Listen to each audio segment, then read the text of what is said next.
Sorry, the swing has a string म्हणजे काय? Swing म्हणजे काय? स्विंग म्हणजे झोका. झोका.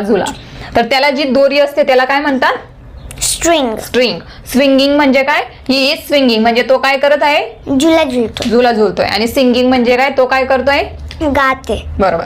Bring the ring for king म्हणजे जो राजा आहे ना त्याच्यासाठी रिंग घेऊन. नमस्कार मंडळी. Hello, how are you all? तुमची स्कूल कधी ओपन होणार आहे? माझी मंडेला ओपन होणार आहे. तुमची स्कूल कधी ओपन होणार? Let us know in the comment. So I hope तुम्ही सगळे मजेत असणार, मस्त असणार. आता जवळजवळ सर्व स्कूल ओपन झालेले आहेत. सुवांची स्कूल सुद्धा मंडे पासून सुरू होत आहे. तर तुमच्या मुलांची स्कूल चालू झाली का? मुलांचा मूड कसा आहे ते आम्हाला कॉमेंट थ्रू नक्की कळवा. कारण सुवाईला तर आता स्कूल ओपन होते तसा तिला कंटाळा येतोय की नको ओपन व्हायला असं वाटतंय. तर तुमच्या घरात सुद्धा ती कंडिशन आहे का ते आम्हाला कॉमेंट थ्रू नक्की कळवा. तर आजच्या व्हिडिओमध्ये मी एका प्रॉब्लेमचं सोल्युशन घेऊन आले. तर हा प्रॉब्लेम फक्त पॅरेंट्सचाच नाहीये तर टीचरचा सुद्धा आहे. तो म्हणजे मुलांना इंग्लिश रीडिंग कसं शिकवायचं ते. तर आजच्या व्हिडिओमध्ये आपण खूपच इझी आणि इंटरेस्टिंग वे मी तुम्हाला सांगणार आहे ज्याचा यूज करून आपण मुलांना अगदी सोप्या आणि इंटरेस्टिंग पद्धतीने मुलांना इंग्लिश रीडिंग लवकरात लवकर शिकवू शकतो. तर या व्हिडिओमध्ये लास्ट पर्यंत माझ्यासोबत नक्की राहा कारण या व्हिडिओ नंतर आपली मुलं नक्कीच इंग्रजी वाचन करायला शिकणार आहेत. तर सर्वात आधी आपण डिस्कस करणार आहोत त्या म्हणजे इंग्लिश रीडिंगच्या इम्पॉर्टंट ज्या स्टेप्स आहेत त्या आपण डिस्कस करणार आहोत. यावरती मी आधी खूपच सारे व्हिडिओज घेऊन आले. जसे की पहिली स्टेप आहे ती म्हणजे साऊंड्स. तर साऊंड्स कुठले? Phonic sounds. तर यावरती मी एक दोन व्हिडिओज बनवलेले आहेत जे बेसिक साऊंड आहेत. जसे की ए चा साऊंड ए, बी चा साऊंड ब, सी चा साऊंड का. तर अशा पद्धतीने बेसिक साऊंड आहेत जे मुलांना माहिती असायला पाहिजेत. तर ती पहिली स्टेप आहे. जर तुम्हाला मुलांना रीडिंग शिकवायचं असेल तर तुम्ही साऊंड शिकवण्यापासून सुरुवात करू शकता. त्याच्यानंतर येतात वर्ड्स म्हणजे 2 letter words, 3 letter words, 4 letter words. यावरती सुद्धा आपण आधी खूप सारे व्हिडिओज बनवलेले आहेत. म्हणून मी असं मानते की तुम्ही ते व्हिडिओज बघितले आहेत. यामध्ये मी फक्त तुम्हाला स्टेप सांगणार आहे, जास्त डिटेलमध्ये जाणार नाही आहे. तर तुम्ही ते व्हिडिओज नक्की जाऊन बघा जर नसेल बघितले तर. नंतर नेक्स्ट स्टेप तिसरी जी स्टेप असते ती येते साईट वर्डची. तर साईट वर्ड कुठले आहेत Suvani? He, a, is, for, him, see, had, from. Okay. तर इथे मी तुम्हाला एक स्टेप एक्सप्लेन करणार आहे. शॉर्ट मध्ये आपण आज बघणार आहोत. तर साईट वर्ड्स म्हणजे काय? जे आपण मुलांना फोनिक्सचा यूज न करता शिकवतो. जे साईट वर्ड म्हणजे मुलांनी असं नजर टाकताच ओळखले पाहिजेत म्हणून त्यांना आपण हे सेपरेट शिकवत असतो. नेक्स्ट असतात शॉर्ट सेंटेन्सेस. छोटे सेंटेन्स आपण त्याच्यानंतर मुलांना रीड करायचं शिकवतो. त्याच्यानंतर लॉंग सेंटेन्सेस किंवा पॅराग्राफ. त्याच्यानंतर क्वेश्चन आन्सर. तर ह्या स्टेप आपण कशा यूज करू शकतो ते आपण आजच्या व्हिडिओमध्ये बघणार आहोत. तर आपण बघितलं की वाचनाची जी पहिली स्टेप आहे ती कुठली आहे? ती म्हणजे साऊंड्स. तर मी तुम्हाला आधीच साऊंडचा व्हिडिओ मी बनवलेला आहे. तर मला वाटतं की तुम्ही तो बघितलेला असेल. नसेल बघितला तर नक्की जाऊन बघा, चॅनलवरती तो अवेलेबल आहे. तर मी इथं फक्त आयचा साऊंड घेतलाय. आयचा शॉर्ट साऊंड काय आहे सुवानी? ई. बरोबर. आणि याचा साऊंड काय होतो?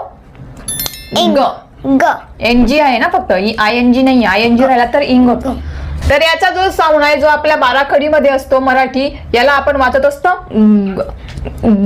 म्हणजे अर्धा न आणि अर्धा ग, जसं आपण त्याला रीड करत असतो. तर आता नेक्स्ट हे झाले साऊंड.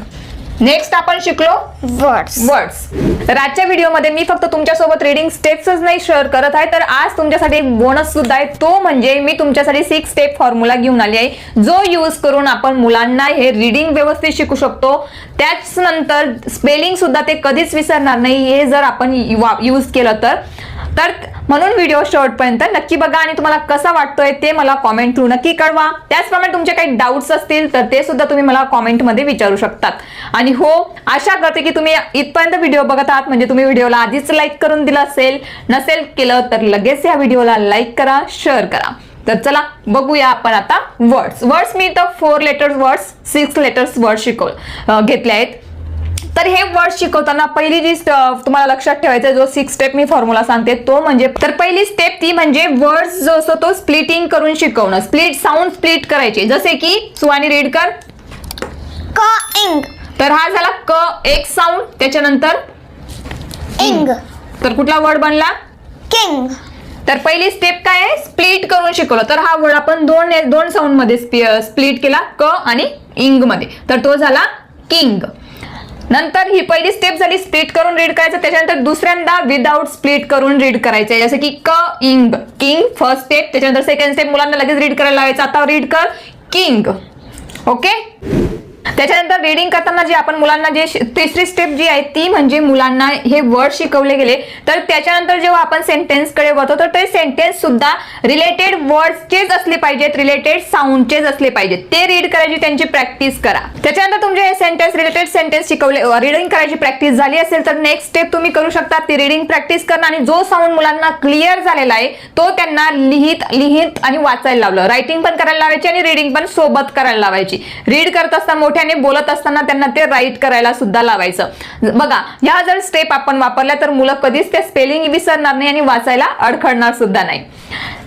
आता आपण पहिले वर्ड्स रीड करून घेऊया, जसं की सुवाणी सिंग. कसं रीड करशील डिक्टेशन करून?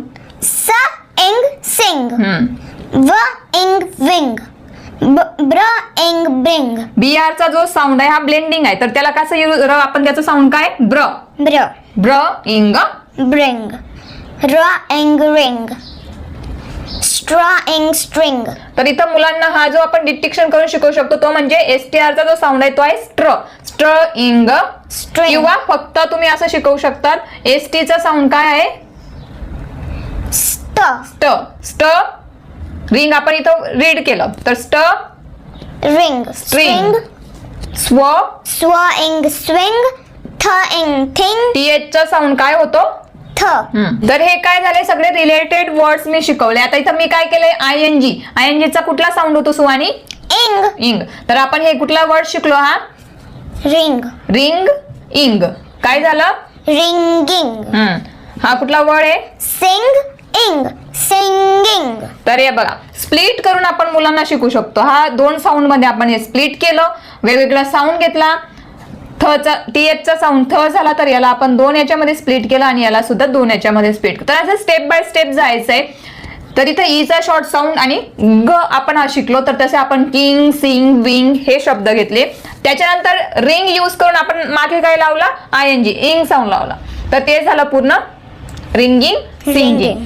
तर हे वर्ड जर त्यांना आपण आताच रीड करायला शिकवलं तर जेव्हा ते ग्रामर मध्ये येतात तर तेव्हा सुद्धा असे वर्ड्स आपल्याला प्रेझेंट कंटिन्युअस टेन्स मध्ये येतच असतात. तर तेव्हा ते कन्फ्युज होणार नाही आणि तेव्हा त्यांना लगेच ते लक्षात राहील आणि लगेच ते वाचन सुद्धा करतील.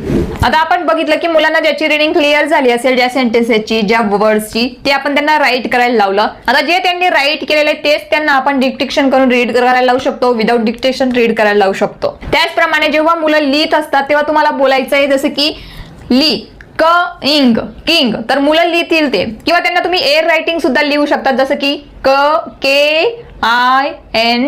KING king. एअर रायटिंगने सुद्धा खूप फरक पडतो. तर या सगळ्या स्टेप्स आहेत ज्या तुम्ही मुलांना त्यांची मेमरी स्ट्रॉंग होण्यासाठी, त्यांचं जास्त लक्षात राहण्यासाठी तुम्ही या स्टेप यूज करू शकतात. त्याच्यानंतर जेव्हा मुलांनी ते सगळं लिहिलेलं आहे, जे तुम्ही सांगितलं, जे त्यांचं लक्षात राहिले, जे वर्ड, जे साऊंड, तर जे तुम्ही चेक करत असताना एखादा मिसस्पेल असेल तर त्याची तुम्हाला रिप्रॅक्टिस करायची की अच्छा हा स्पेसिफिक साऊंड असेल, एखादा मुलं एखाद्या साऊंड मध्ये अडकतात, लक्षात राहत नाही, तर अच्छा हा स्पेसिफिक साऊंड याचं लक्षात राहत नाही का, तर त्याच्यावरच तुम्हाला फोकस करायचा आणि त्याची ते पुन्हा रिप्रॅक्टिस करायची, रिपिटेशन करायची.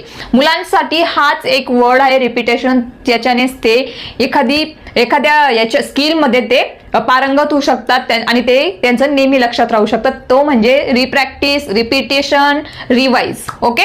तर आता वळूया आपण सेंटेन्सेस कडे, जे सुहानी आपल्याला रीड करून दाखवणार आहे. शेवटी मी तुम्हाला एक क्वेश्चन सुद्धा विचारणार आहे, त्याचं आन्सर तुम्हाला मला कॉमेंट मध्ये सांगायचं आहे, म्हणून व्हिडिओ शेवटपर्यंत नक्की बघा. The swing has a string. He is swinging.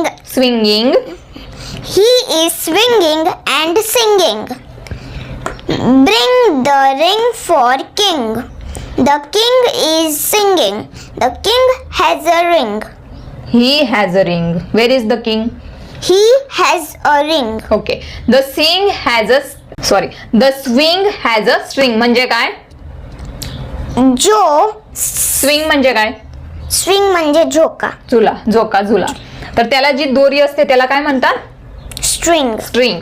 Swinging म्हणजे काय? ही इज स्विंगिंग म्हणजे तो काय करत आहे? झुला झुलतो. झुला झुलतोय. आणि सिंगिंग म्हणजे काय? तो काय करतोय? गाते. बरोबर. Bring the ring for king म्हणजे जो राजा आहे ना त्याच्यासाठी रिंग घेऊन ये. The king is singing. The king is singing म्हणजे राजा जो आहे तो गातोय. गातोय. He has a ring.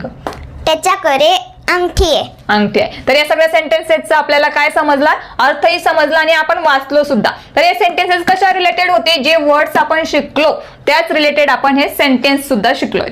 तर मुलांना तुम्हाला ह्या स्टेप फॉलो करत साऊंड, साईट वर्ड्स, त्याच्यानंतर सेंटेन्स आणि त्याच्यानंतर पॅराग्राफ, त्याच्यानंतर क्वेश्चन आन्सर. आता मी तुम्हाला एक क्वेश्चन विचारते. जसं की आता आपण हे सेंटेन्स रीड केले तर मी तुम्हाला विचारते, जे तुम्हाला इथे डिस्प्लेवरती सुद्धा दिसत असेल तो क्वेश्चन, तो म्हणजे who is singing. Who is singing हा क्वेश्चन आहे. आता आपण हा व्हिडिओ बघितला, याच्यामध्ये आपण हे सेंटेन्स सुद्धा रीड केले, तर आन्सर तुला सुद्धा माहिती असेल. तुम्हाला माहिती आहे का? तुम्हाला समजलं का? ते मला कॉमेंट थ्रू नक्की कळवा. क्वेश्चन काय आहे Suhani? Who is singing. Who is singing.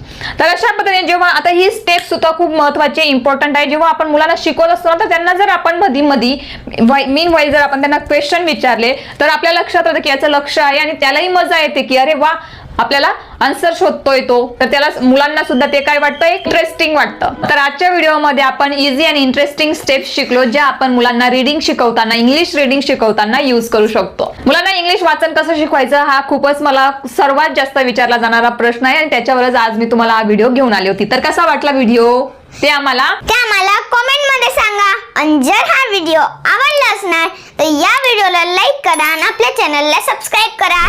Thank you.